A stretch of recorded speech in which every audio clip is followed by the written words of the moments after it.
Daawwattootaa fi dhaggeeffattoota Prime Media, Prime Log kan afaan Oromoo irraa deebinee dhufnee jirra. Irraa ana Toleeraadhaa fi Dr. Jamaal Hassan nama lama ta'anii dhiyaanne mata duree tokkuma qabna. Mata duree tokko qabnu kuni waa'ee ajjeechaa namootaa keessattuu torban darbe kana keessa naannoo dhiya Oromiyaatti odeeffamu kanarratti waan taajjabnee fi waan nuti fakkaatu dubbachuuf deemna. Daawwattoota keenya amma nu danda'amne tam ogummaa keenya amma dandeettii keenyaatti waan madaalaa ta'e tokko irratti haasofna jennee abdanna. Gaafiif deebii miti mareedha. Maree kana walharkaa fuunee wanti irratti mari'annee yaada keenya dhiyeessina jechaadha. Kanaaf Dr. Jamaal baga deebitee dhufte karaallee deemtee turte hojii fi wal qabatee biyya Afrikaa geessee dhufte jechuun dhagaa baga nagaan dhufte. Obbo Toleeraa hedduu galatoomii dhugaa dubbachuuf isinumaa yaade isinii fi saayiboottan hedduu waliin haasofnu hundallee hedduu yaade. Garra hedduu galatoomaadha. Prime Media fi Star Prime Media warri Prime Media asirratti gartee nuuf qopheessitanis hundi keessanuu hedduu galatooman isin jaa. Galatoomi gara maree keenyaatti seenna akkuma beekamu gaa torban kana hoduu ho'ituun Odii hawwatuun ibideen beektu biyya Itoophiyaati. Biyya yeroo eegaa Dr. Abiyyi gara aangootti dhufe booda odii hawwituun guyyaa guyyaatti oolti. Odii hawwituu irra caalaa isumatu maddisiisa, mootummichumatu maddisiisa. Kan torban darbee kuni kan naannoo Dambidollootti ta'ee naannoo Dambidollootti akkuma beekuma qabdu namoonni daawwattoota keenyas dhukkuba qabaatanii torban dura darbee nama hawaasaadhaa moo Arbaa Minciiti yuunivarsiitii baratutu maatii isaatti galee barataa tokkotu mana isaatti ajjeefame, mana isaatiitu bahee baqatu ajjeefame kan jedhutu odeeffamaa ture. Kun baay'ee nama gaddisiisa. Itti dabalee torban darbe immoo mucaa tokko Amaanuel kan jedhamu abbaa torbeeti jedhamee qabamee addabaabaayii yookaan waltajjii uummataa irratti rukutame kan jedhutu kaase. Kuni haasaa mata duree ta'ee warri miidiyaan waan jedhan qabu, warri maatii waan jedhan qabu, mootummaa waan jedhu qaba. Kana hundumaa akkamitti ilaallatu jedhu irratti dubbanna.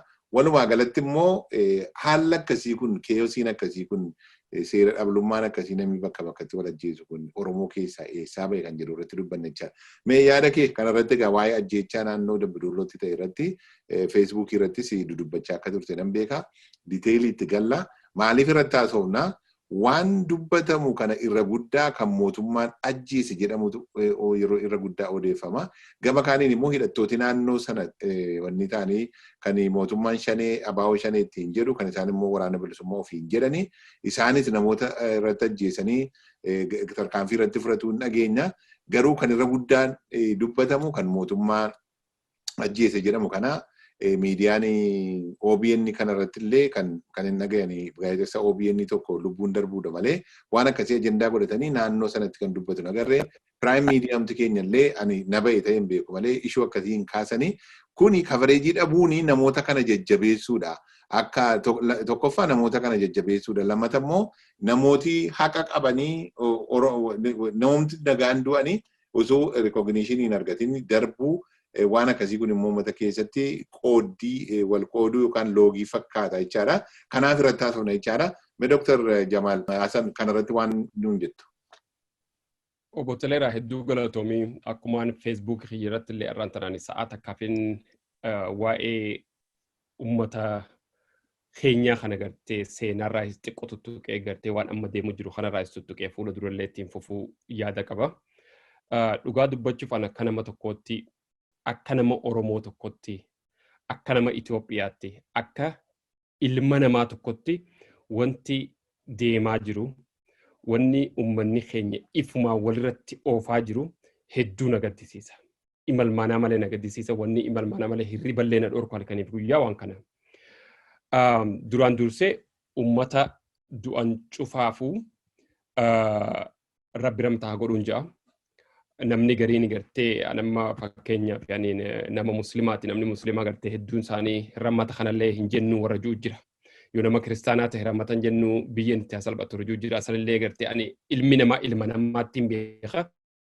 Hunda kaduu gartee rahmata haa godhuuf hin jamaaliif jennaan rabbiin rahmata guddaa qabaa jechuudha. Saniifuu an akkasitti akka Dr. Jamaalitti jechuudha.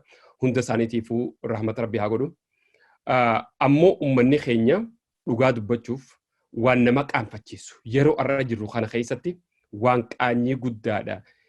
Yeroo silaa uummanni tasgabbaawee galee taa'ee waliin fuula duratti deemu amma TPLF gaafa biyya qabatan laala gamaa gamanaa walii galanii biyya san akkamitti gartee dhuunfannee onogoonarra walii galanii fuula dura oofuu turanii jechuudha. Har'aan tana yeroo kana keessatti abaa'oon shaneedhaatis eega biyya kana keessa biyya alaarraa tiriristummaan irraa fuudhamte achi keessatti galan karaa nagiyaatiin lolla jedhanii karaa nagiyaatiin walii gallee biyya kana fuula dura oofna jedhanii kaaniin finfinnee keessa ta'anii kaaniin nama tiriraayis godhuutti jiranii jechuudha amma tasadeen dabare kana. Wanti kuni an akka nama Oromoo tokkotti uummatuma abaa'oo shanee ifin jedhee gartee gaara keessa taa'ee guyyaa gaara keessa oolee halkan gaddeemee uummata Wallaggaatii fi uummata keenya haadha Wallaggaa abbaa Wallaggaa ilmaan Wallaggaa xixiqqaa hunda fixu jiran kana silaa rabbumaa jecha irraa dhaabbatanii je'eetiin kadhadha. An nama akka nama tokkotti madaan ganamarra buute warra ganama amata almost amata 30 dura abbaa kiyya fuula qalanii akka horiidhaa qalanii ajjeesanii jechuudha ana amata jahaati. Kanaafuu uummata maantana obboleeyyan dhabaa jiru, abbaa dhabaa jiru, haadha dhabaa jiru kana hedduun I feel your pain jen warri biyya Ameerikaa kuni beekta. I feel their pain garte. Painin amma dhukkubni isaan keessa deemaa jiran kuni umri isaanii hanqa addunyaarra jiranillee dhugaa dubbachuuf akkaataatti wajjin jiraatan baratan malee dhukkuba fayyaan duuba hin jirre jechuudha. An arra sadarkaan irra jiru kana takkaa fayyeen beekuu jechuudha. Kanaafuu ani wanni gaafadhu hijaanadhaan ifittiin guddisinaadhaa ummanni abaa'oo shaneedhaa kagaara keessa jirtan please nama keenya ajjeechaarraa dhaabbadha. Amma gaazexeessaa san saahiboottan isaa nama lamaan dubbisanii. Hoggaan nama lama dubbisu waa'ee seenaa isaa hogganaa himan nama san dhugaa dubbachuuf nama silaa har'aan tana addunyaa kanarraa du'uudhaan hin malini. Ilmi namaa tokkollee du'uun hin malle ammoo nama jaalatu, nama ilmaan isaa jaalatu, nama sabaa sablammiin akka walitti dhuftee fuula dura deemtu barbaadu. Nama ammallee hiise man of God. Nama amantaa isaallee jabeessee ilma namummaallee jabeessee namni akkasii sun du'uu hin qabu lubbuun namaa takkallee du'uu hin qabdu ummata keenya qaanyiidhaa warri afaan kan haasoytan abaa'oo shaneetis ni dhageessan paawaraa jecha kursiidhaaf jecha nama keessan hin fixinaadhaa gaara keessaa galaa karaan itti mari'atanii waliin haasawanii ta'anii kursiisanillee harkattan ni jiraan jedhani kana dhaamsi kiyya kaniin wanni kanarra dhaamu kana ammoo dhugaa dubbachuufaan hedduu nagaddisiiste akkumaan jee ibsuu hin beeku waan kanarratti obbo Toleeraa. Gaariidha Dr. Jamaal maali akka itti dubbatan nama dhibaa wanni salphaan beektaa wal miidhuudha. Namni wal miidhuudha wanni salphaanii lubbuu walii balleessuun waan salphaadha. Maaliif nama hidhanna tokko karaa deemaa tokko ati qawwee qabaannaan inuma ajjeefta. Ameerikaa keessattuu inuma ajjeesu namni tokko iyyuu gadi ba'ee nama 59 fixeera yeroo tokko Las Vegaasitti fooqirra taa'ee jechaadha. Aga rasaasni harkaarumutti waan danda'u ajjeesee kan madeessee 300 akkas madeessee jechaadha. Sun waan salphaadha nama hidhanne tokko. Kan nuti rakkanne bara qabsoo keessa turre bara qabsoo furmaanni bilisummaa keenyaa qabsoo hidhannoo qofa bara jedhame mataasaa nama diina hidhatee sitti adeemu tokko ajjeesuu dadhabuudha. Sana kan nuyi itti irrataa ture jechaadha. Malee uummata akka keetii dargiinis ajjeesaa ture. Magaalaa keessatti qayyi shibbir nachi shibbir kan jedhuun haappaa wajjin wal fixaa turani. Meesooniin ajjeesaa ture. Yeroo sana beekumsa isaa hin qabnu umuriin keenyas xiqqoo beekumsi keenyas xiqqoo maaliif akka isaan wal ajjeesan hin beeknu numa dhageenyaa. Yefiyyal waxaxee maaloo jedhamee reediyoo tokkotu iyya ture namoota irratti tarkaanfii fudhatama. Waan akkasii kun inuma jira. Waan akkasii kun hin baasu. Wanni nama gaddisiisu amma fakkeenyaaf kan Dambidolloo kana torban duraa nama yuunivarsiitii barachuudhaa fi haadha manaa fi ijoollee isaa ilaaluu gaafa dhaqu guyyaa lammaffaa isaatti dhufanii ajjeesaniidhaan. Eenyu kan ajjeesu yoo jedhamu waraanuma mootummaatii. Uffatuma waraana mootummaa liyyuu kana wanni ta'u afaan Oromoo haasa'u jedhan. Tole akkam ta'e namni kun karaa boroo ati manaasaa BBC wajjin gaafa by the way Aga fedhe yoo ta'u BBC VOA'n amma tokko amanamaa namoota madda oduu sana wanni ta'anii dubbatu waan ta'eef yeroo tokko madda amanamaa godhadheen furadhaan akka jirraa hubadhetti namni kun utuu ba'ee baqatu karaa boroo utuu baqatu karaa utuu baqatuutu rukutameeran. Kanatu dalgasitti galabeetta namni kun maa baqateeyyuu maaliif barbaadamayyuu Oromoo waan ta'eef isa jedhu tokkotu xiqqoo dalganatti galaana. Yeroo tokko yeroo Finfinnee turre, yeroo gaazexessaa turre, yeroo dabballee turre poolisoonni kun yeroo adda addaatti nu hidhaniiru. Interrogeetii nu godhaniiru. 7-2, 7-3 qabanii si gaddisu faayinaalii kaartalleetti nu hidhaniiru. Sun waan biraati. Garuu wannan jechuu barbaade yeroo interrogeetii si godhan kana waan isaan kijibanii si taasisan baay'een hin jiru. Waan ati goote kana si gaafatu. Akka ta'e amantu ragaan isaanitti qabatanii baay'ee salphaa miti. Yoo amanteef malee ragaan hin jiru waan ta'eef kana interrogeetii si godhu, kana si qoru. Beektee guyyaa tokko namaa wajjin wal agarree eegumaan Kanaadaa dhufe Kanaadaa kanatti nama guddaa tokko wajjin nama waggaa 5 hidhame wajjin yeroo haasofnu tokkoon isaan nu gaafatanii waan nu goonee kanarratti walii galle. Kana ila inni amma Oromoo waan ta'eef afaanuma Oromoo waan dubbatuuf fuudhanii ajjeetan inni jedhu kun hin hojjetu. Maaliifi nama Oromoo afaan Oromoo dubbatu Oromoo miliyoonatu biyya keessa jira. Nama kana keessaa nama 2-3 barbaadanii inni isaan keessaa wanni ta'anii natti mul'atu anaan. Hidhata wayii qabaachuu danda'a. Hidhata yoo qabaate garuu akkanatti du'uu qaba kan jedhutti immoo naman. Digalee namni tokko ilaalcha siyaasaa isaatiin adda ta'uu danda'a. Ejjennoon isaa adda ta'uu danda'a. Garuu immoo qawwee qabate si ajjeesa yoo ta'e namni qawwee qabatu kun amma inni sitti naggaammannetti qabdee irratti dhiyeeffachuu sirri jira malee namuma rasaasii nama harka jiraateef dhukaatanii itti ajjeesuun sirrii akka hin taane irratti walii galla. Kan nama yuunivarsiitii sanaa kana. Guyyaa gaafa sanaa gaafa nama yuunivarsiitiidhaa dhaqee karaa boroo bahee ajjeefame jedhame kana BBC'n adda baafachuu fi kominikeeshinii naannoo Dambidoollootti bilbileetu gaafata.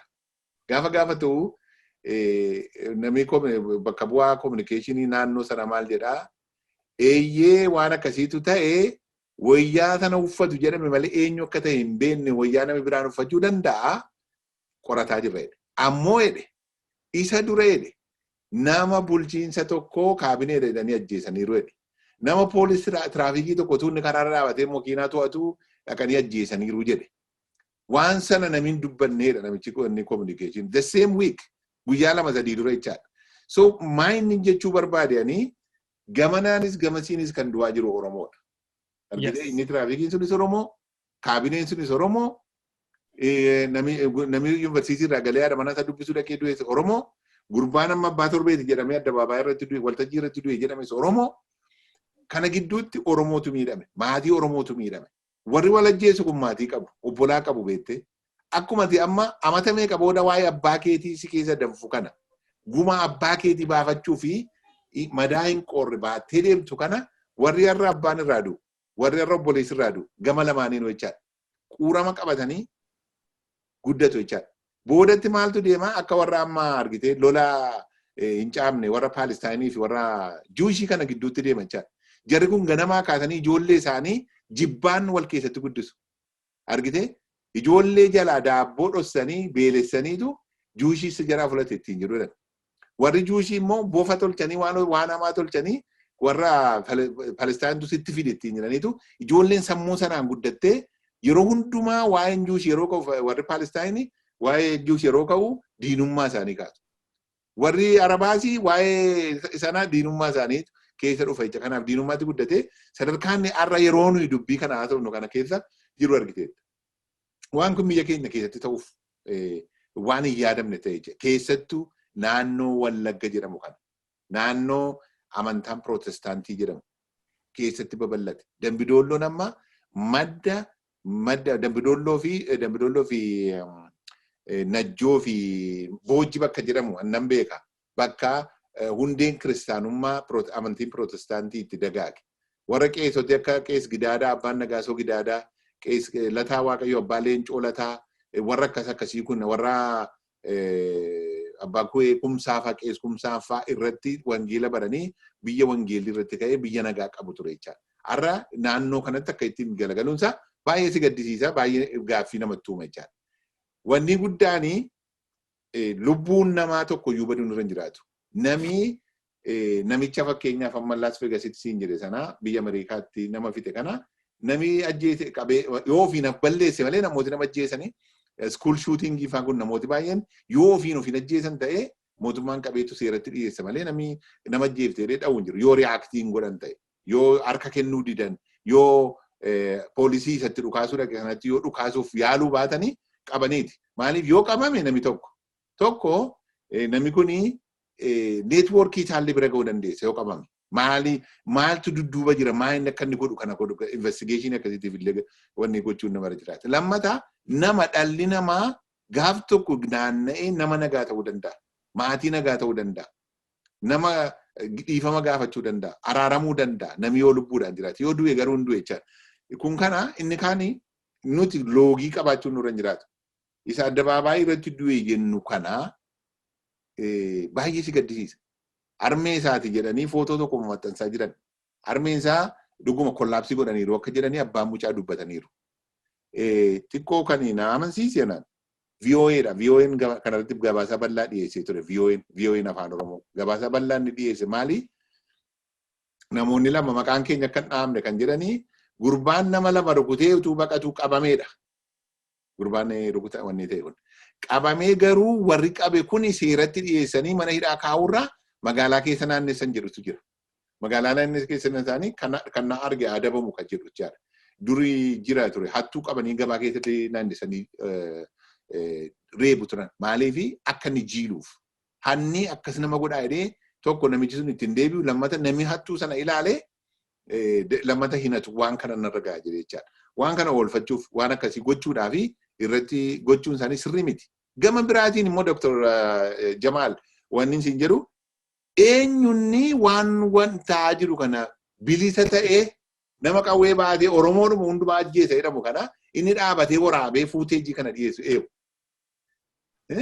Eenyu Oromootti du'a yoo ta'e Oromoota afaan Oromoo dubbachuudhaaf du'a yoo ta'e eenyu inni addabaabaayii keessa dhaabatee naanna'ee ilaalu Oromoo mitiin. So jarri kuni tokko waan lama shakkan. Tokko warri kana godhu kun mootummaa kana keessa ta'anii warra mootummaa kana irratti hojjetan ta'uu danda'u kan jedhu jechaadha. Kanaaf amma fakkeenyaaf kan Kanaadaa keessatti ta'e poolisoota Kanaadaa keessaa namoonni karaa dhaabbatanii warri gaangii kuni ajjeesanii beeku. Namni guyyaa tokko piraayim ministeerii ajjeesee hin jiru. Siistemii seerichaa garuu komata qabu. Akkaataa itti mootummichi eegu irratti uummati public opinion jedhanii sassaabanii akkaataa itti fooyyessuu danda'amu godhu. Malee piraayim ministeerii ajjeese waan hundumaa qodaacha piraayim ministeerii cabse. Argite makiinaa galagale piraayim ministeerii galagalche. Kadhattuu reeban Oromoo namicha tokko dheengadda maal jedha nama guddaadha Facebook irratti barreesse. Namichi tokko lafitti irraa furamee afaan Oromoo haasaa ganda keessa deemee kadhataa namichi tokko qabee reebee Abiyyi irraa dhoowwuu qabaadha. Ganda keessa deemee. Sigalee waan hundumaa fi mootummaa kana Abiyyitu godhe jechuun kuni waan hin fakkaanne. Sigalee garuu kanumti achi keessa taa'ee mootummaan kun akka maqaan xuraa'u. Purposely maaliif amma kaampeenii jira argite inni naftanyummaa deeffadhu jedhamu bakkee kanaati maayidhanii jeenosaayidiidhaan wanni taana kan jiru jira sana sassaabbataa jiru warri kaan karaa Tigraay inni ta'e kun Oromiyaa keessattuu ta'e jedhanii kana sassaabbataa jiru kanumti keenya warri jedhaman iyyuu waan akkasii jedhu kanaafi waan adda addaatu saboteejii adda addaa jiraachuu danda'a jedheetan yaada. Nuti garuu namoonni sooshaal miidiyaa irra jirru lubbuu hundumaafuu walqixa dubbachuu danda'u nurra jira yaada jiruun qaba. Kanarratti illee akkatti yaada kana laattuun barbaada. Absolutely. Obbo Toleeraa hedduu galatoomne hedduu qacarroo keessa gabbutee ibsite. Yaada kee kanarra kaniin tokko ibsuu jira. Laali waan ati jetteerraa waan hedduu qabxii gaggaariitu itti jirta. Dhugaa dubbachuuf nama tokko gaafa beeytu dhukkuba tokko gaafa beeytu fala bakka falaa kajanii gartee fala bikka falaa hin dhaqani jen eega dhukkuba kanaa beeyte. Dawuma itti barbaadda malee. Wanni sun maaltu maal tahee maal akkas janiis proverbii maymaa isa akkasii tokko jira beeyta. An amma akka dhugaa dubbachuutti kanaan dura gaafaan OMN irraa haasa'u ture. Namni akka kiyyatti goota namni akka kiyyatti gartee dhugaa himu hin turre OMN irratti jechuudha. Amma immoo opposite of that isaan biratti. Uummanni kun maal harkatan seete arraallee Facebook irrattis dubbadheetiin ture. Laal uummanni keenya in general uummata fayyaaleessoota dhugaa dubbachuuf uummanni population keenya hedduun waa hedduu jala deemanii analyzing godhan. Amma mee warra kanatti jala deemee OMN kana jalas meediyaa adda adda irra deemee gartee commenti godhu kana laale. Odoo laallee wanna godhan amma isaan wanni isaan taphachuudhaatti jiran beeyta kanarratti. Warri amma gaara keessaa deemee kana nama keenya gartee akkuma ati jettee waraabaadhaa ajjeesaa mootummaa godhe kana juukhone. Wanni akkasii biyya san qofa keessa sitti hin fakkaatin as Ameerikaa kanaas ni jirti. Fakkeenya tokkoon sima 2000 gaafa wanni fi Hillary Clinton fi wanni wal cinaa Orient san yaadatta Donald Trump wal cinaa Orient warri campaigning Hillary Clinton managerti tokko maal godhe seeta Las Vegas'itti wanni kalooyitaa Donald Trump uffisiiseeti akka gandi masjida dhaqee dhahu bakka very sensitive area bakka juush dhaqee dhahu gurraacha dhaqee dhahu gartee bahi biyya teenya keessa karaa alaa maal bikkisu sensitive issue jechuudha gartee he is racist jedhanii fariisa qubalaachuudhaaf adama Donald Trump support lengo so investigate ogaa waan san godhanii jala deemanii eega electionni adda gale amata lama booda baasanii waan sun company Hillary Clinton waan san godhuu ture jechuudha maallaqa kafalanii fi khabiraati anama ummata abaa'oo shane janiin kana dhugaa dubbachuuf abaa'oo ganamaa anama kadura eegale adeera khiyya jarra abbaa gadaati so keessatti warri keenya meeqaatu dhume waa meeqa keessa fixanne jechuudha dhuka hunda keessa fixanne ammoo abaa'oo shane ummanni janiin kuni waan godhaniin si hima waan arra kitaabaan katabu jira beekadhu kitaaba almost amaamatu finish jechuudha kitaaba kanarratti nama 150 interview durii godhe jechuudha biyyaas dhaqee biyya kana keessas nama diversity jechuudha nama oromoodhaa kutaa oromoo hunda keessaa nama dhaaba keessa ture nama keessa bahee nama keessa jiru interview godhee qaceelloo katabu jira kanaaf yeroo dheertuu narraa fudhachuu jira kitaabni kun maal godhan seeta naannoo keenyatti gaafa abbaa kiyya qabanii ajjeesan almost nama kuma sadii ol naannoo wataritti geessanii mana tokko jira jan Haayila Sillaaseen durichitti bane moo mana hidhaa jan achuma geessanii odoochitti illee gartee onnon godhin guyyaa 15 booda hallayyaa wahii takka geessanii naqanii nama hedduu fixan jechuudha. Kana maal godhan seete dokumentari wahii katabaniiti. Akka waan san opodiyoon Tigreen faan gooteetti filima san eessattiin arku jira beekta. Minisootaadhattiin arke eegaan dhufee Minisootaa ture jechuudha. Maqaan abbaa kiyyaa bakka san keessa dhawame jechuudha. Abbaa kiyya kanama ajjeese nuti beeynu namni sun nama maqaan dhawani Minisootaa kana jira. Hoggaa taanii haasa'uun an akkaan ilma nama sanii ta'e nan beekanii beekadhu. Akkasitti filima dalaguu turan gaafasanii. Gara naannoo Mojoo gaara mul'ata hajanii ni jira. Naannoo Mojoo kana keessa maal godhan seete har'a duraas dubbadheetiin ture turtuu takka ittiin amma takka duraan dubbadhe waan kana. Naannoo Mojoo kana baadiyyaa jira baadiyyaa tana bara mana citaa ni beektaa manuma citaa irraa ijaaran kana. Baadiyyaa kana keessa manuma citaa kana keessa namni hedduun gandi kun walii galee almost mana 60 kana jira hin qabu jetteen warri fifuu yeroo waan qaqqabne kana robaas ta'u jira. Akkamittiin qabu jettee jaanii wanni ficaa wahii takka ceeta teessu maangoon janii aartee firraa gootee hin beekoni walleen dhukkubsitee si'a ficaan suba isi namni gariin akkam jesse summitti gootee janii namni gariin ammoo summiidhaa miti bari ficuma saniitu ta doobante akkas ififuu summooyitees ni janii ani hin beeku anyway osoo dhalaan takka namni dhalaa tokko waan fedhelee si godhu ganda hunda hulaa alaanitti razaa gootee ni gubda ganda guba muxxu godhanii gubanii waan san filima san akkam ja'anii ganda sun beekama ganda eessummaan kiyya haatitti garasanii dhalatte gubanii fixanii akka waan TPLF godheetti gaafasanii mootummaan TPLF gooteetti mallasetti ajajee ganda san xiqqaasanii ajajee godheetti irraa firema dalaganii jechuudha. Arraas wanni naannawa Wallaggaa keessa deemuudhaatti jiru uummata keenya jaalannuus jibbinuus wahuma akkasii deemu jira. Ammoo rizooltii waan kanaa kan namni hin beekneen qaceelloo keessa gabboo'ee dubbachuu deema asirra reefullee ati tuutee jirta. Namni ardhaan tana ilmaan irraa fixan kuni haa arraas irra filima dalaganii malee ilmaan amata shanillee ni beeka eenyu akka eenyu ajjeese maaliif uummanni Wallaggaa keessatti gosa qaba gosti tun eenyu bite beeyti gosti tun jala deemtee waliif himti firri ilmaan kanaa hijaasaniin akkuma ati jettan guddisaa jechuudha. Soosaayitiin guutuun arra yoo kaate namni miliyoonni takka hijaasaniin guddate biyya san keessatti akkamma ati reefu dubbatte kana tahaa jechuudha. Ummata kana deebi'anii reconcile godhuun hedduu jabaatti. arra ani waan kana dubbadheetiin jira dhugaa dubbachuuf odoon biyya Ameerikaa kana dhufee asi baradhee sadarkaa namaa gahee buuka adda addaa dubbachuu baadhee hangaan amata 13 gaafan Afrikaa jiru Keeniyaan ture ni yaadadhani taa'eetiin akkaan itti hijaa kafalachuu ummata abbaa kiyya ajjeese san fixurra yaaduu ture jechuudha.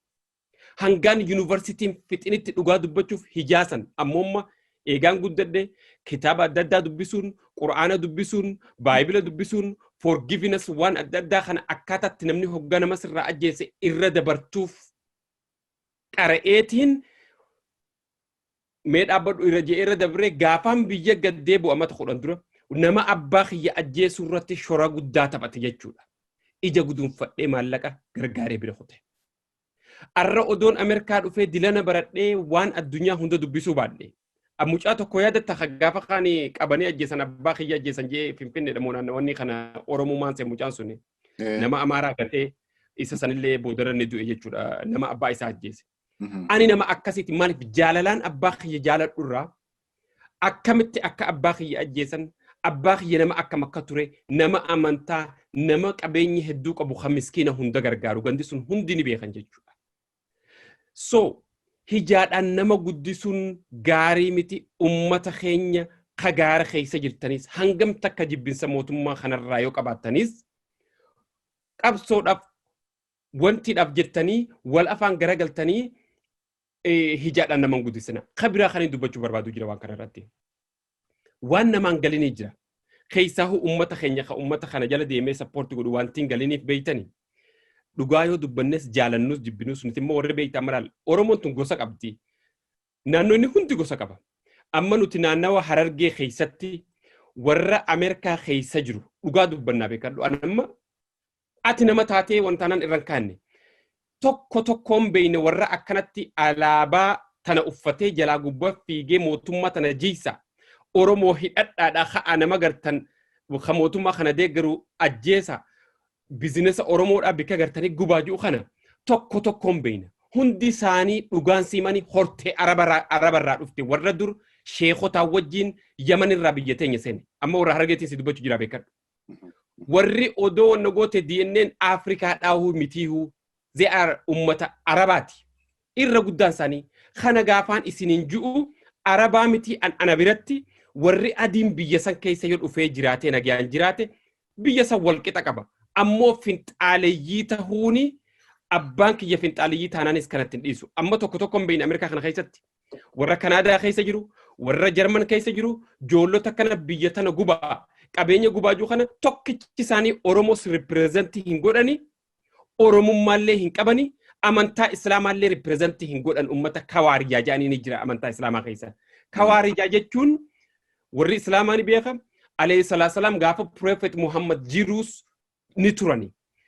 Gaafa Siiriyaa tana keessa turani. Kawaarijaa jechuun ummata hoggaa ummanni musliimaa laalee hedduu way nama rabbiiti jiru. Hoggaa isaan quraana qara'an quraanni isaanii qaceelloo haffazanii ummata galfatanii halaala nama yaamu. Mudawwara uffatanii bebbereedanii akka musliimaa kitaaba yeroo hunda qabatanii waan rabbii dubbatanii jira. Ummanni sun siin ja'a. Hadiisa keessa jirti beekadhu. Hadiisa sahiha janii fi da'ifa janii jirti. Dhiyoo tanarraa haasaweetiin jira. Ummanni sun jee Prophet Muhammad jechuudha alayhi salaami. Ummata mitija ummata bani Adam kana waliin fixu. Ummata akkaman nama gartee dhawa nama deemu gubaa qabeenya gubaa jiru kana jechuudha. Guyyaa kana gama gartaja, guyyaa kana gamana gartaja, guyyaa kana si arrabsa ja, guyyaa kana dhiifama siin jaja. Fakkeenya kakaayee bare. Wanni kana keessatti wanni amma nuti arku jirtu khawaarijaa tana jechuudha. Khawaarijaan tun Islaamaas ripireezentiin gootu. Kanaafuu ummanni keenya, ummanni muslimaatis, ummanni kiristaanaatis, ummanni amantaa hin qabnes Oromoonis sabaa fi sablammiin biyya sanii warruma biyya sanii jala deema malee finxaaleeyyii dawlaa tokko ta duraati akka shari'aa Islaamaa nama biyya bulchaa jiru. Hamaallee yoo ta'e afaan nagayaatii waraqaatti katabattee wajjin haasotte malee dura dhaabbattee ajjeesaa hin jettu. Inuma. Akkasii kan akkasitti irraa bu'a. Akkasii warma waliigalatti akkatti deemnu argitee wanni keessattuu wanti adda bilisummaa Oromoo irraa dhufe kuni argitee naanna'ee xiqqaatee amma namoota muraasatti galee kan addi bilisummaa Oromoo warra Eertiraarraa galee wal garba illee amma warra Araarsoo Biqilaa fa'iif manni murtii murteessee walga'iin isaan godhanis filmaanni isaan godhanis haqa qabeessaa kan jedhu manni murtii murteessee irraafi. Amma dubbiin jiru argitee dubbii abalutu moo'ee abalutu kisaaree miti dubbiin. Dubbiin ogummaa dhabuurraan hoggana dadhabuurraan adda bilisummaa Oromoo kan uummata guddaa kanaan deeggiran kan uummata guddaa kanaan fudhatame digalee maal jedhee Boqajeelaa Mardaasaatu filmaata irratti hirmaattu kan Boqajeelaa Mardaasaa kun itti aanaa Yuduree Obbo Araarsoo Biqilaati beektawoo ta'e. Maal jedhee yeroo qabdu uummata deessa deemtanii bida dammaqsuudhaaf yeroo qabdu isin ga'a jennaani waa'ee adda bilisummaa Oromoo uummata keessa deemtee dammaqsuun barbaachisaa mitiidha. Faaktiidha kun digalee waa'ee adda bilisummaa Oromoo isa jette isa ganamaa kana. Adda bilisummaa Oromoo isa uummata Oromoo falmu kana. Isa dhuunfa namoota dhuunfaatiin abaluun filadhaa abaluun maaloo godhan abaluu bal'arratti gane walamata dhutuu hin taane adda bilisummaa Oromoo kan uummata Oromoo fi qabsaa'u sana isa kana nami irraa jibba qabu hin jiru. Nami irraa mufii qabu hin jiru. Mufiin keenya irra deddeebi'een dubbadha yeroo baay'ee. Hoogganatu bade. Keessattuu kan obbo Daawud Ibsaatiin hoogganamu guyyaa isaanii aangoo durummaa fuudhan irraa kaasee gaduma deemaa dhufe. Nama gargar bahe, nama keessaa bahe, nama keessaa ari'ame dhageessa malee miseensa haaraa dhufe kan jedhu hoogganaa haaraatti dhufeeru takkaan dhageessa. Kan dhumturraa tuma jiru isaanuu qofaatti hafan obbo Daawudiyyuu. Kun jibba miti beektee jibba miti garuu immoo nama tokko immoo oolfachuuf jettee dhaaba amma kana gahu diiguun sirrii miti. Nama tokko obbo Daawud nama tokkichaaf jettee dhaaba miliyoonota meeqaan deeggiramu kan dhabuun sirrii miti. Akkuma kana waraanni amma jiru kunis waraanni bilisummaa Oromoo ofiin jedhu warri daggala jiru jechaadha. Bilisummaa Oromoo Oromiyaa qobaatti bilisoomte tokko Oromiyaa harkatti baadhatanii deeman tokkoof deemna miti. Oromiyaan waanuma amma jirtu jechaadha. Oromiyaan ammuma waanuma amma qotee bulaan yeroo tokkotti tiraakterii 950 fa'aa badhaafamudha. Oromiyaan tun jechaadha. Kana dhabne bara wayyaanee keessa namni tiraakteera dhiisiiti madabara maasheen xaa'oo wanni tokko illee argachuudhaa fi gidiraa hedduu akka ture. Argitee? Amma kuni Oromiyaan gara kanatti guddattee jirti. Shimallisiin jaallachuuf jibbuun waan biraa waan dhugaa lafarra jiru immoo haaluun hin danda'amu jechaadha. Har'a beelad jiraachuu danda'a. Har'a jireenyi qaalawaa ta'uu danda'a. Har'a xaafii kuntaala tokko 5,000 bituu jedhu yeroo dhageenya. Dhanaa kiiloo tokko 300, 400 bituu jedhu. Tanayyuu caaluu danda'a hin beeku. Ammoo tokko xaxaa birookiraasii warri naggaadeen biyya tana keessatti horii qabaatanii gurguran wanni ta'an suni waan isaan godhaa jiran. Lammata dhugumaa wanni kun tiraanzishinii irra jira, ce'umsa irra jira, gara tarkaanfachaa irra jira.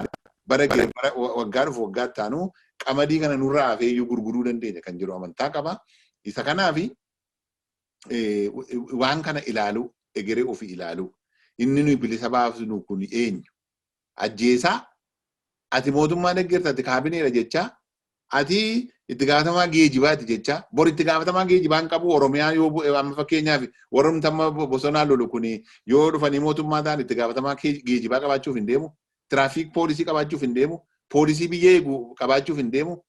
Baankii cabsanii saaman kana baankii bor qabaachuuf hin deemu. Bor gaafa isa bira gahu immoo maala godhu? Kan isaa qofaadha. Maaliifi akka namootaatti iyyaan? Digalee maaliifi xiiqii keessa galamee yoo abalu ta'e malee yoo nuyi bulchine malee maaliif jedhama?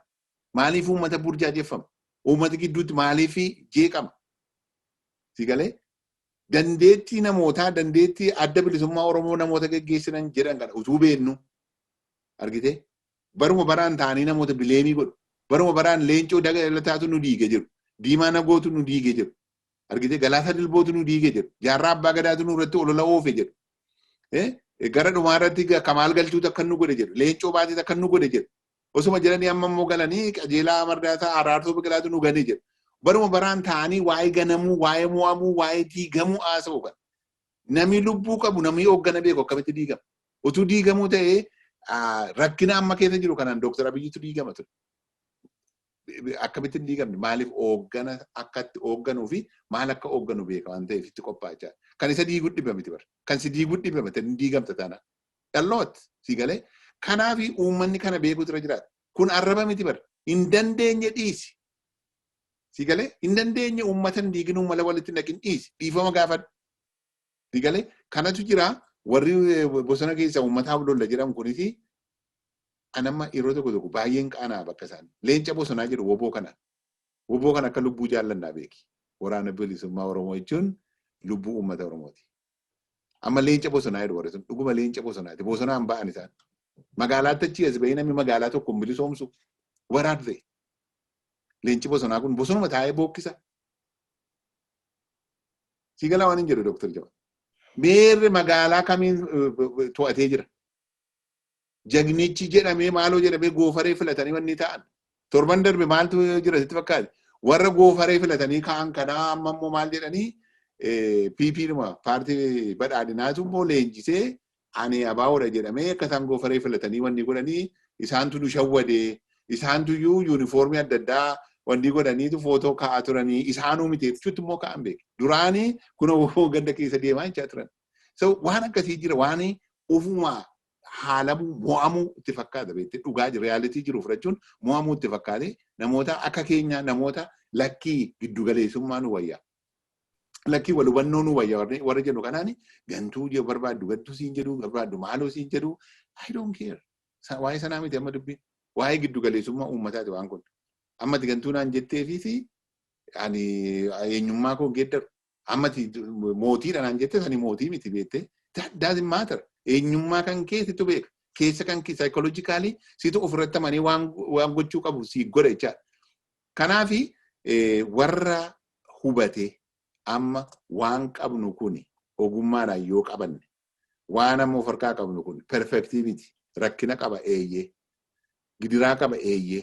Garuu waan of harkaa qabnu kun waan kaleessa nu hin qabne caalaa nu fayyada. Waan of harkaa qabnu kun borimmoo garatti adeemnutti immoo kana caalaa guddifachuu dandeenya. Warra jennee giddu galeessa jiru kanarraa dhaabbachuu danda'utu irra jiraata.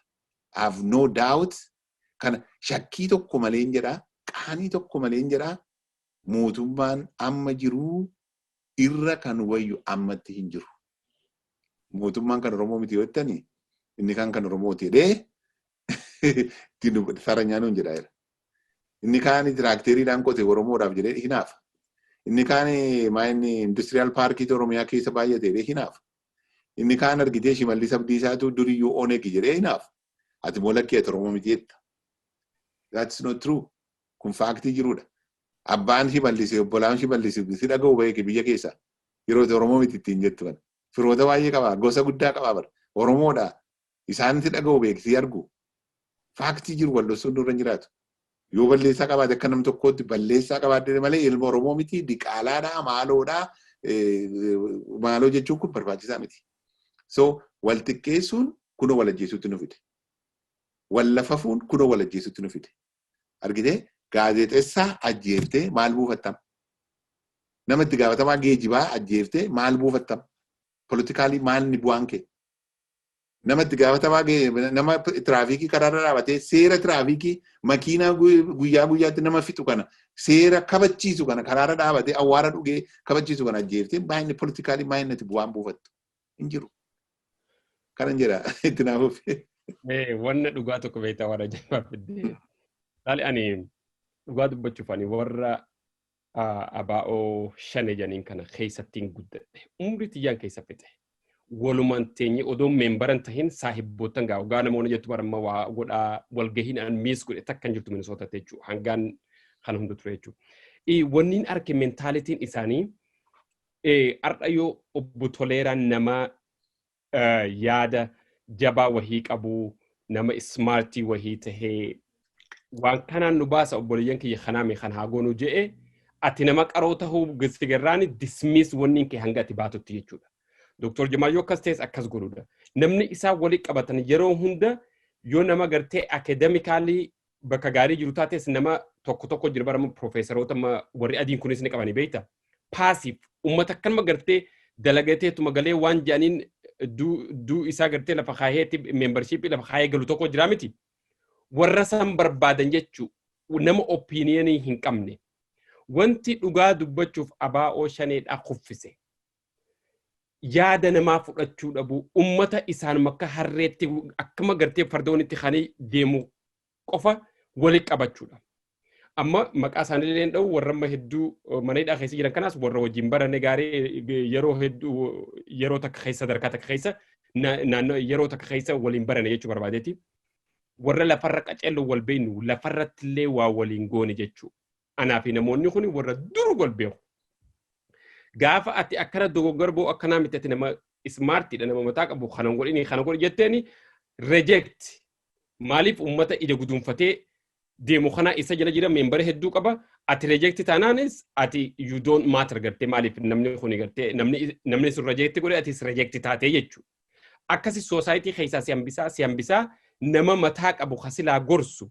nama gartee namni tokko barma prime ministeriin mataa isaatiin biyya bulchu Joe Biden nama biyya kana mataa isaatiin hin bulchu bara nama qaroo gurguddaa wali qabateeti bulcha hospitaala tokko amma bakka andalagu kana CEO mataa isaatiin ran hin godhu directora supervisora manageroota ummata qalxaffee jajjabaa interview meeqa keessa dabree jajjabaa fidataa jechuudha haala saniini waa buldi godhaa deemanii bikka organization xiqqaa keessattuu aadaan shanee keessatti baramte aadaan kafaa'oo keessatti baramte just worshipping one person like a god maanta gaafa namni tokkichi sun takkaa jaaree kufe wanni isaan deemanii sun hundi kufte hallayyaa dhayxe jechuu dhugaa wanni deemaa jiru dhugaa dubbachuuf amma waan jibbaarraa ka'ee miti wanni dhugaan lafa jirtu waan kanaa beekadhu an amma directi amata sadi guutuu obbo Toleeraa yoo dhugaa ka dubbannu taate maqaa jaraalee yoo dha'uu barbaadaniin barbaada warra niin dubbadha amma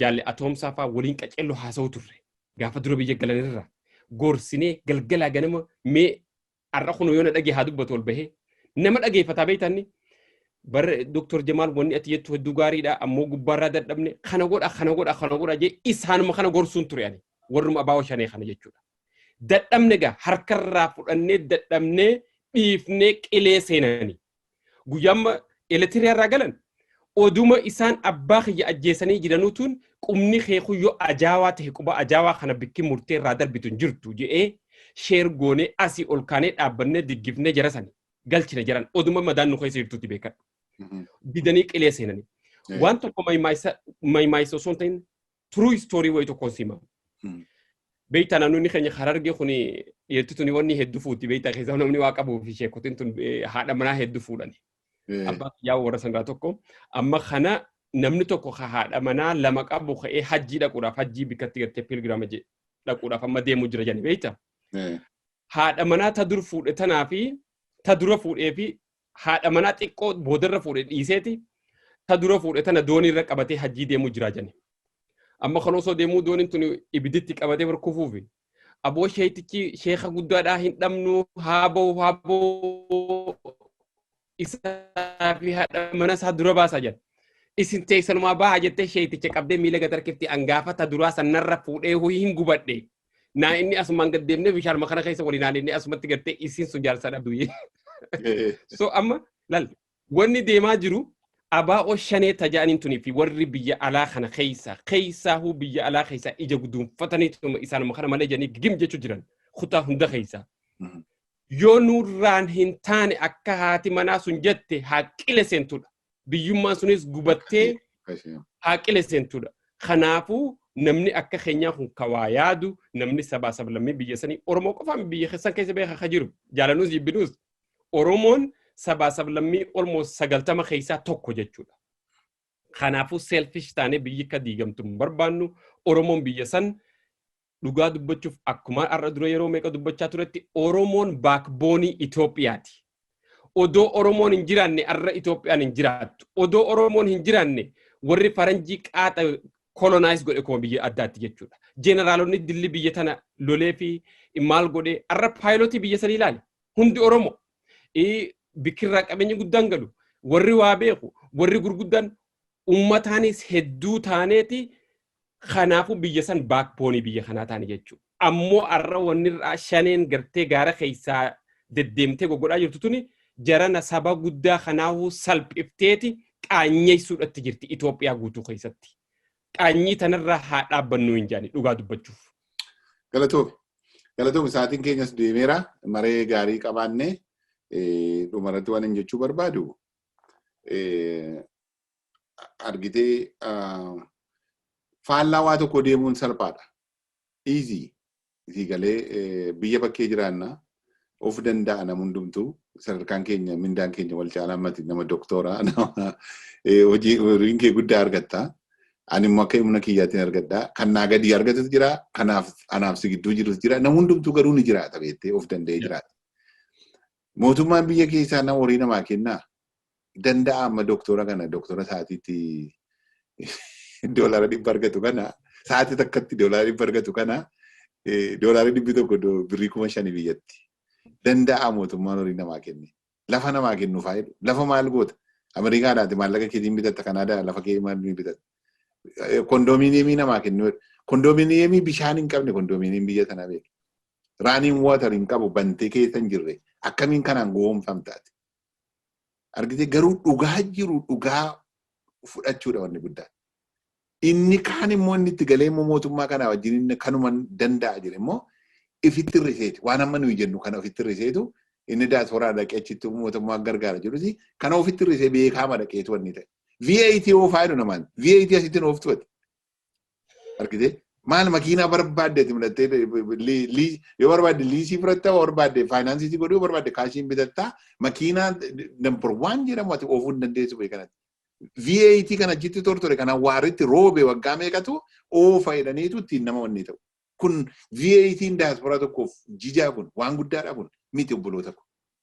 Miti kun dhugaa miti. Wanni dhugaa taate tokko osoo hin beekini namoonni nu dogorsan jiru. Namoonni yoo barbaadan mootummaan kun mootummaa Oromoo ta'edhaan. Yoo barbaadan qabsoon hidhannoo kana booda hin jiru nuyi bilisoomneerra jedhan. Yoo barbaadan immoo gad deebi'anii mootummaan kun lakkii diqaalaadha jedhan. Yoo fedhan immoo lakkii kaleessaa baa'oon hin jiru shaniin hin jiru jedhanii waraana galchaa jedhanii kan daboo ba'anii hiiksifneerra jedhan. Yoo fedhan immoo lakkii waraanni jira jedhanii namoota nu kijibantu nu kijibde amma. Wanni guddaa wanni dhugaan jiru wanni sammuu keenya nu xaxe kana. Namoota osoo nama Finfinneetti ijaariin ganda keessaa kaafnee amma mootummaatti nama ijaarreerraa yaaddayinaa jedhanii doolaara guurrataa turantu jiru. Isaan kanatu nu dogoggorsa obboloota kun. Dhugaan jiru kana miti. Mootummaa jechuun mootummaa guddaadha. Mootummaa jechuun xiyyaaraa kaasee amma kilaashiitti kana hidhate. Waraana kuma dhibbootaan kan lakkaa'u. Mootummaan intelijensiinsaa caasaan intelijensiinsaa mootummaa irraa ka'ee amma gandaatti kan jiru. Qabeenyaan isaa caasaa mootummaa irraa ka'ee amma gandaatti kan jiru. Bulchiinsitti caasaan diriirfamee amma gandaatti kan jiru. Mootummaan kana borga nama dhumaaf jedha. Inni kaan 7 lama qabdattiin jedha. Inni kaan 7 tokko qabdattiin jedha. Siigalee inni kaan ji'a tokko si afettiin jedha. It's not going anywhere. Hin jiru waan akkasii kun. If goomsuu dhaabuu danda'u nurra jiraata. Argitee waan riyaalitii jiru kana eenyuun ta'eetu mootummaan abiyyi kufaama. Dargiin inni nama ciraa ture iyyuu waggaa 17 bite. Waggaa 17 ture. Wayyaaneen isheen ganda keessa deemtee nama ishee wanni ta'a turte iyyuu waggaa 27 bite. Eenyuun ta'eetu mootummaan abiyyi torban tokko tafeef jedhama. Yoo barbaadan faranjii tokko godhe jedhu Dr. Abiyyi yoo barbaade faranjiitti dhaqee galee harka kennee biyya kanatti wanni ta'e doolaara guurrachuu danda'a. Simple. Sun waan salphaadha bara. Inni deema. Waa inni deebitu ageenisitti ta'an akka kana kan injifannootti akka wanni dippiloomaasiitiin hiriira ba'anii karaarra ciisanii waan mo'an itti fakkaate. No, dubbiin jiru garuu Dr. Abiyyitu jala deemuu dide faranjoota kana Ameerikaa kana jala deemuu dide dhaga'uu dide. Dubbiin jiru sana bara. Dippiloomaasii keessantu hiriira keessantu mo'e miti. No, isatu dide mo'e. Kanaafi wanni jiru kuni bishaan guutamu kun eenyu caalaa Oromootirraa benefitii godha. Eenyu caalaa biyya Oromoyaatti ittiin misooma. Digalee nagaan biyya kana keessatti yoo dhufe biyya sana keessatti dhufe eenyu caalaa uummata Oromootitti fayyadama. Mootummaan akka kanatti itti fufnaan eenyu caalaa interferaansii eenyu caalaa Oromiyaatu ofiin of bulcha. Meere nafxanyaan tokkittiin Shimallis Abdiisaa irratti ajaju tokkittiin itti hin jiru. Faaktii dhabuun. Yaada miti waan nuyi yaadnu waan wanni taanu miti. Faaktii dhabuun. Oromiyaanii Shimallis Abdiisaa mataa isaatiin dhadhabaadha yoo jette waan biraadha. Garuu naftanyaatu Oromiyaa bulchaa jirteeti garuu namichi dhaga'u hin jiru. Maaliif Oromoon ittiin of bulchaa jira waan ta'eef jechaadha. Kanaaf waan hin taane tokkotti qabamnee sammuu keenya doomsuurraa giddugalummaatti dhufnee waan dhugaa jiru waliin haasa'uun waan dhugaa jiru walitti waliif falmuun barbaachisaadhaan jedhaan. Dhaamsa sadumaa carraa fudhadhuuti ni cufna sa'aatiin keenya dhumee irra jira waan ta'eef. Ani hedduu galatoome Botoleera. Dhaamsi kiyya kadhumaa mootummaa Itoophiyaatiif dhaamsa guddaa qaba. Waan kanarratti mootummaan Itoophiyaa jalarraa gubbatti warri jiran akka gaariitti gurra yoonaa kanan hin barbaada. Har'a dura amata 60 moo kana dura King Abdulaziz of Saudi Arabia. Amata 40 dura moo anyway torma sani exactly hin beekoni. Maal ja'aniin seeta yoo ati sa'aa 24 keessa waan itti jirtu kana dhiisuu baatte janiin gaafas Falastiin biraan warra Falastiin kana biraan dhaabbadha jeeti. Amma totally section sigona janiin 100%. Yaa jirana dhagiyaa jeeni. Kitaaba sana ammaan dubbisee fixe beektaa nama wayiitu warruma Ameerikaa katabe kitaaba kana. Meena dhagiyaa jeeni. Ameerikaan dhage jeeni. Gaafa san bare Ameerikaa qofaa miti warri Great Britain is European biyya hedduutu section wanni si halamna janiini. Meena dhagiyaa jeeni. Abbaan abbaa kiyyaa horteen teenya timiraa fi aanan timira nyaachaati aanan dhugaa aanan gaalaa dhugaa as keessa je'een for thousands of years. Osoo Ameerikaan nurraa muruumiin wannoo godhuumi addunyaan tun guutuun dalleen nu jaartillee nuti irraan kaayanne je'een. We are Arabs. Ani wanniin ummata keenya ka Itoophiyaatiin jechuu barbaade. An lammii Ameerikaati. Ameerikaa tan waniin jaaladhu hin jiru waan biyya san keessatti harkatiin yoo dhugaa taate Ameerikaa keessa dhufee harkadhee jiruu bareedduu jiraachuudhaatti jira. Still biyya tiyya san maaliif ana qofa horteen tiyya shanyiin tiyya ummanni kiyya biyya san keessa jira jechuudha. Biyyi tiyyaa fi an addaan bahuu hin qabnu. Dhaamsiin an isaanii dhaamu yoo Ameerikaan sekshinii dhibbarraa dhibba Ameerikaa addunyaan tun guutuun irra keeyse ummanni keenya tiinii nyaatanii biyya keenya tiinii jedhanii jiran ka gaafa namni waa dhabe garte dhaba imal mana malee tiinii nyaata malee namni biraa nyaatu beekta. Akka wannaa tiinii nyaatanii muka lafarraa nyaatanii jiraachuudha irra jiraafi. Wanti warri adiin isiniif godhu nama gurraachaaf godhu. White men always smiles. That is a fake smile. Ummata gurraachaaf waa godhuudhaaf miti. Ani asitti wajji baradhee sadarkaa high school irraa ilaa hanqa doctorate wajji baradhee jara kanaa wajji dalaguudhaatti jira. Warri adiin suma koflan malee silaa dandeemtee fi majoritiin isaanii Afrikaa san akka namni irraa dhumee biyya baakeeshina ilmaan isaanii godhan barbaadanii jechuudha. Dhugaan simani nuu yaadaniiti miti. Ummanni keenya akka gabaree Ameerikaatti dalagatanii gaafa depressionii 1930 keessa Ameerikaa waan nyaattu dhabdeeti atara qotatanii atara hashaganii tolchanii baatii 3 baatii 4 warra atara nyaatee abaar fixee jira Ameerikaa keessatti. Eegas booda gabareen isaanii bahanii teknooloojiidhaan waan adda addaatiin dalaganii sadarkaa kanarra gahan jechuudha. Ummanni keenya dhagaa nyaatanii maaliif Ameerikaa miti Yurooppiyaan guutuu asirraa galeetiin waan hin danda'uun ummata san mana kiyyaas dhiisee qabeenya kiyya dhiisee warra Itoophiyaa gargaara jechuudha. Akkaataatti lafa qotatan akkaataatti waa'ee fayyaatiin wanna godhan akkaataatti teknooloojii namni waa produce godhu gargaara jechuudha. Kanaafuu Itoophiyaan abadan ummata adiidhaaf gad inuma hin ji'in Dr. Abiy Ahmed. Maaliif edana sin halamne maaliif edana hadaamii sittin jaarre dhibbarraa dhibbatti biyya san ifii bulchi ummanni keenya ifii dalagatanii hin barbaannu sadaqaa adiidha. Period. Hanganaan jechuun barbaada. Baay'ee galatoomaa Dr. Jamaal daawwattootaa fi dhaggeeffattoota keenya kun egaa yaada keenya waan nutti fakkaatu waan ni ta'a jennu. Dhaggeeffattooti immoo dhaggeeffatanii waan keessaa ta'u fudhachuun waan isaan hin taane dhiisuun mirga isaaniiti. Namni hundumtuu waan nuyi jenne tamana jennee of hin goomsinu nuti. Namni hundumtuu waan nuyi jenne kana jibba jennees immoo abdiin kutannu. Kanaaf kan isiniif ta'e isintu beekaa waan nu dhaggeeffataniif hedduu galatoomaa. Yeroo qabaanneef hedduu galatoomii Dr. Jamaal Atis torban immoo sagantaa biraa walitti deebinaa naa ulfaadhu fayyaanaa ta'e.